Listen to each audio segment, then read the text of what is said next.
Morning 9th class. हम लोग पढ़ रहे थे we will read we were reading positive health. Positive health के बारे में हम लोग पढ़ चुके थे और स्टार्ट कर चुके थे, और आज हम लोग लेंगे how we can achieve positive health. मतलब कि हमारा टॉपिक जो है वो शुरू होता है आज का पेज नंबर 33 हमारी टेक्स्ट बुक से, एंड द टॉपिक क्या है? Achieving positive health. क्या टॉपिक है हमारा? Achieving positive health. इसका मतलब है कि पॉजिटिव हेल्थ हम कैसे प्राप्त कर सकते हैं, कि पॉजिटिव हेल्थ को प्राप्त करना, अचीविंग पॉजिटिव हेल्थ प्राप्त करना। So let attention on you on your book. Instead of wasting valuable resources on the provision of more medical facility, हमारे ऑथर, हमारे लेखक, हमारे राइटर बताते हैं instead of का मतलब होता है, कई बार ये शब्द जो है ये रिपीट होता है। instead of का मतलब के बजाय, instead of का मतलब क्या? के बजाय। वेस्टिंग वैल्यूबल रिसोर्सेस, वैल्यूबल मतलब मूल्यवान, रिसोर्सेस मतलब संसाधन, कि मूल्यवान संसाधन वेस्ट करने की बजाय on the provision of more medical facility. Provision का मतलब है सामग्री से, कि चिकित्सीय सुविधाओं की चीजों पर वैल्यूबल रिसोर्सेस को वेस्ट करने की बजाय मूल्यवान वस्तुओं, मूल्यवान संसाधनों को व्यर्थ करने की बजाय इट माइट बी बेटर, यह अच्छा होगा, अच्छा हो सकता है टू यूज और नॉलेज। क्या करना? हमें हमारे नॉलेज का प्रयोग करना, and basic common sense. Basic common sense यानी कि मौलिक या मूल्य, हमारा जो सामान्य ज्ञान है उसका प्रयोग करना in an effort to maintain healthy bodies and mind. Maintain मतलब व्यवस्थित रखने के लिए हमारी बॉडीज को और हमारे माइंड्स को, हमारे शरीर को और हमारे मस्तिष्क को मेंटेन करने के लिए, मेंटेन करने के प्रयत्न के लिए हमें क्या करना है? यूज और नॉलेज, हमारे ज्ञान का प्रयोग करना है। और मतलब better, it might be better, ये अच्छा हो सकता है कि हम हमारी बॉडीज, हमारे शरीरों को, हमारे मस्तिष्कों को मेंटेन करने के प्रयत्न के लिए हम हमारे बेसिक कॉमन सेंस का और हमारे नॉलेज का प्रयोग करें, तो ये क्या होगा? It might be better. फिर फॉर एग्जाम्पल उदाहरण देते हैं लेखक, learning the value of good nutrition for health. Learning मतलब सीखना, the value of good nutrition for health. स्वास्थ्य के लिए कौन सा न्यूट्रिशन मतलब कौन से पोषक अच्छे हैं उनके बारे में सीखना, and teaching this to the children, और यह बच्चों को पढ़ाना सिखाना। एंड वी शुड यूज और इंडिजीनियस सिंपल होम रेमेडीज, और हमें क्या करना चाहिए? वी शुड यूज, हमें यूज करना चाहिए, उपयोग करना चाहिए इंडिजीनियस यानी कि होममेड, जो घरेलू उत्पाद हैं, सिंपल होम रेमेडीज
लेखक ये कहते हैं कि हमें होम रेमेडीज का प्रयोग करना चाहिए हमारी to solve simple health problem. जो सामान्य शारीरिक समस्याएं हैं उनका समाधान करने के लिए हम लोगों को होम रेमेडीज का प्रयोग करना चाहिए। किसके बजाय, instead of relying simply on modern drugs, आधुनिक दवाइयों जो कि which are often very expensive, जो कि बहुत ही ज्यादा महंगी होती है, उन पर रिलाई ऑन डिपेंड रहने, निर्भर रहने की बजाय हम लोगों को होम रेमेडीज का यूज करना चाहिए।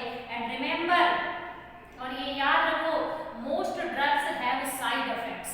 कई दवाइयों के साइड इफेक्ट्स होते हैं, यानी कि उनके जो है अतिरिक्त प्रभाव पड़ते हैं, which can be more dangerous, जो कि बहुत ही ज्यादा खतरनाक हो सकते हैं, देन द डिजीज इटसेल्फ। मतलब जो हमारी बीमारी खुद है और उस बीमारी के लिए हम जो ड्रग्स का यूज करते हैं, तो ये जो ड्रग्स हैं ये साइड इफेक्ट भी पैदा करते हैं, और ये साइड इफेक्ट उस बीमारी से भी ज्यादा डेंजरस हो सकते हैं, खतरनाक हो सकते हैं।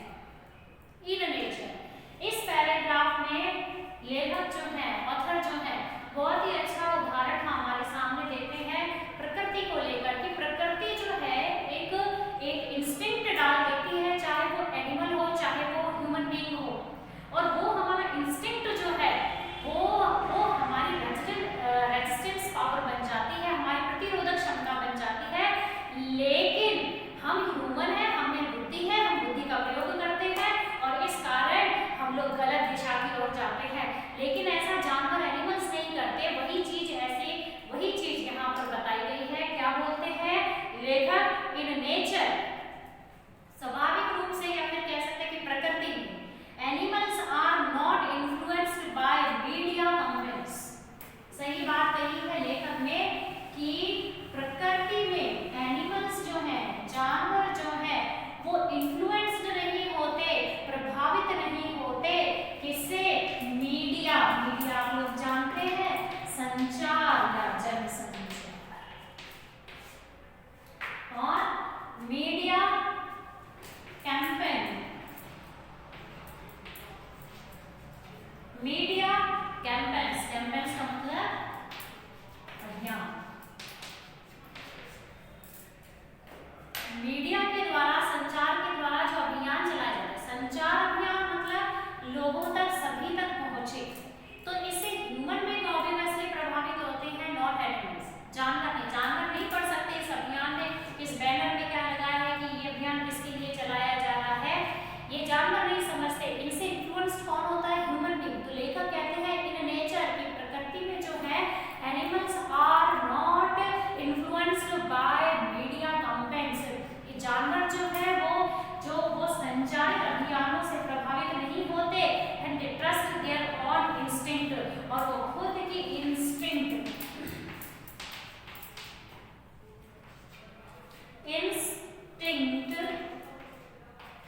यानी कि अपनी प्रवृत्ति, वो प्रवृत्ति कैसी,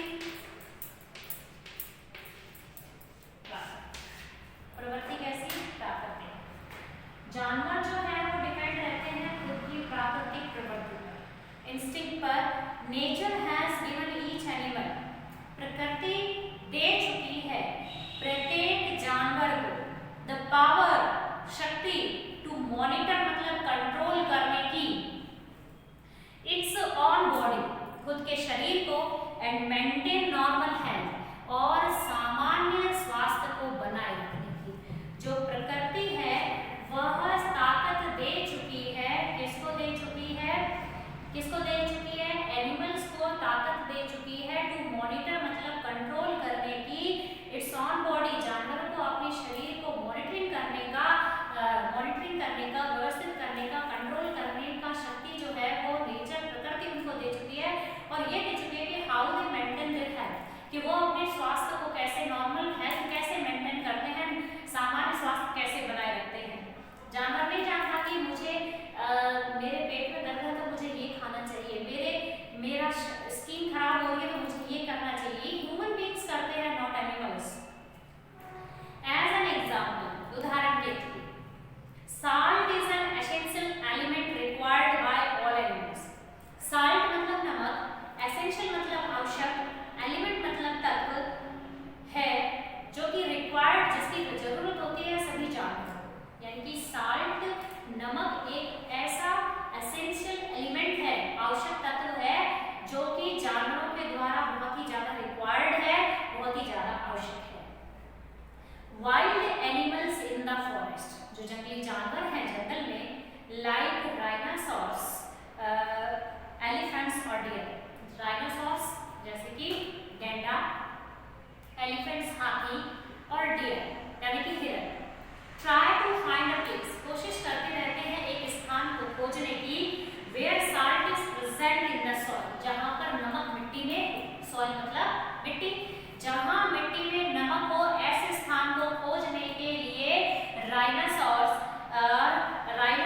को आवश्यकता होती है। They eat only the required amount of food. जानवर जो होते हैं वो क्या करते हैं, रिक्वायर्ड अमाउंट ऑफ फूड यानी कि जितनी आवश्यकता हो उतना ही भोजन करते हैं। And never suffer from obesity. जानवर कभी भी ओबेसिटी से पीड़ित नहीं होता है। ओबेसिटी का मतलब होता है मोटापा। ओबेसिटी का मतलब क्या, मोटापा। As we humans often do, जैसा हम मानव अक्सर करते हैं। जानवर कभी भी मोटापे का शिकार नहीं होता, उससे पीड़ित नहीं होता, जैसा कि हम ह्यूमन बीइंग्स करते रहते हैं। ऑल का दे मॉनिटर देयर बॉडी नीड्स। वे अपने शरीर की आवश्यकताओं को क्या करते रहते हैं, मॉनिटर करते रहते हैं, नियंत्रित करते रहते हैं। बाय इंस्टिंक्ट मतलब अपनी प्राकृतिक प्रवृत्ति के द्वारा। And eat no more than is required. जितना आवश्यक हो उससे ज्यादा ईट नो मोर, उससे ज्यादा नहीं खाते हैं। All carnivorous animal eat grass. Carnivorous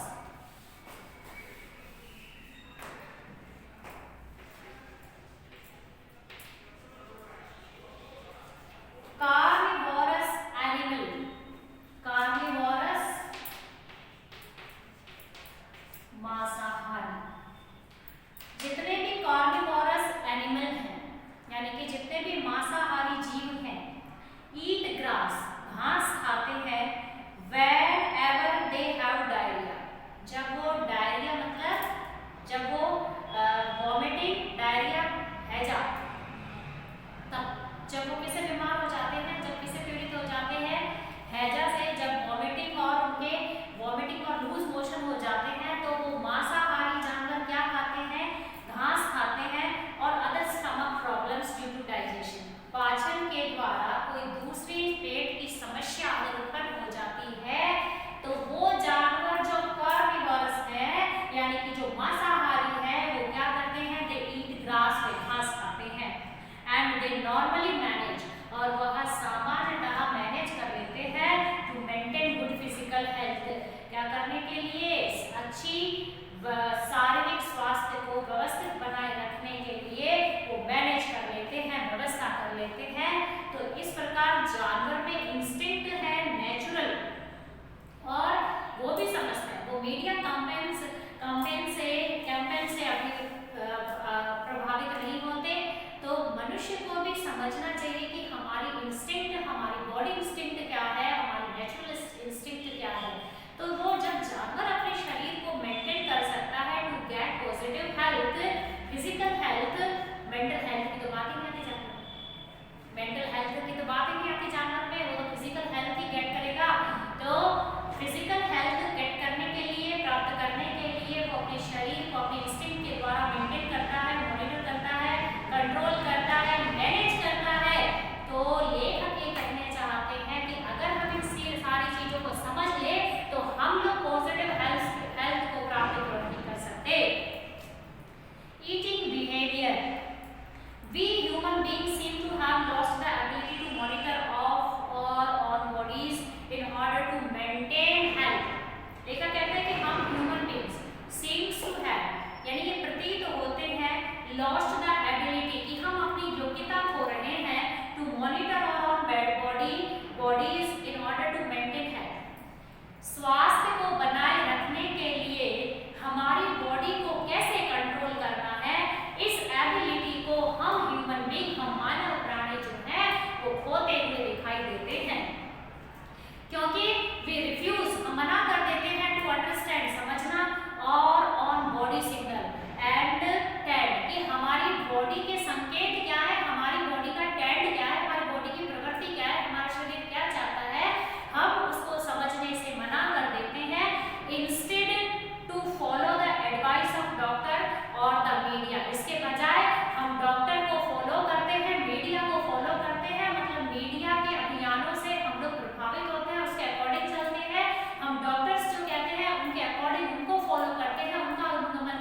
हम लोग डॉक्टर को फॉलो करते हैं होम रेमेडीज के बजाय, और हम लोग हमारी बॉडी सिग्नल को नहीं समझ पाते। समटाइम्स किसी समय ओवर ज्वेलस पेरेंट्स जो होते हैं, अतिरिक्त ईर्ष्या करने वाले या फिर जेलियस, ओवर सॉरी जीलियस है, अब जीलियस का मतलब उत्सुक, एक्साइटेड, जो ओवर जीलियस पेरेंट्स है, अति उत्सुक जो माँ बाप है, माता पिता है, फोर्स इन्फेंट्स, इन्फेंट्स मतलब शिशु, इन्फेंट्स मतलब शिशु, जो शिशु होते हैं उन पर ज्यादा फोर्स डालते हैं, एंड स्मॉल चिल्ड्रन और छोटे बच्चों पर क्या करने के लिए, टू ईट, खाने के लिए, because it is feeding time, क्योंकि ये खाने का समय है।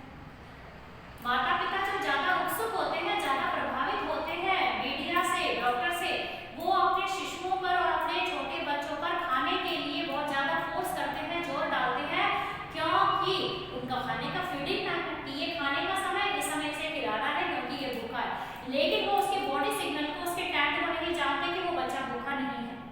तो ये ओवर जीलियस पेरेंट्स है, not because they are hungry, इसलिए नहीं कि वो भूखा है इसलिए खिलाते हैं कि इट इज फीडिंग टाइम, ये खाने का समय है। और children may be fed more than their body demand, और बच्चा खाता है उससे भी ज्यादा जितना उसकी बॉडी डिमांड करती है, जितना उसकी बॉडी, जितना उसका शरीर डिमांड करता है, और नीड, जितनी उसके शरीर को आवश्यकता है, बिकॉज सम बुक डिक्टेट, क्योंकि कुछ किताबें डिक्टेट्स करती हैं, बताती है, वर्णन करती है, how much of food a baby requires, कि एक बच्चे को कितना फूड आवश्यक है, कितना भोजन करना आवश्यक है।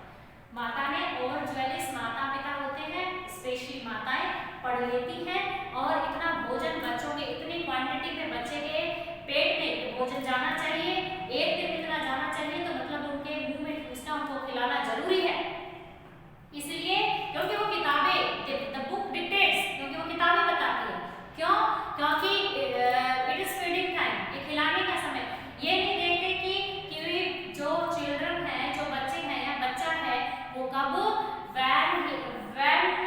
when to be hungry, कि वो हंग्री कब है, ये नहीं देखते।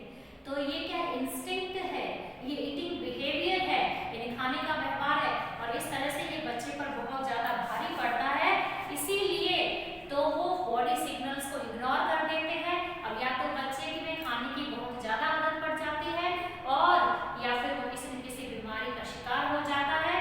तो इस तरह से ईटिंग बिहेवियर का नॉलेज होना भी जरूरी है। तो हमने पढ़ा eating behaviour and how can we achieve positive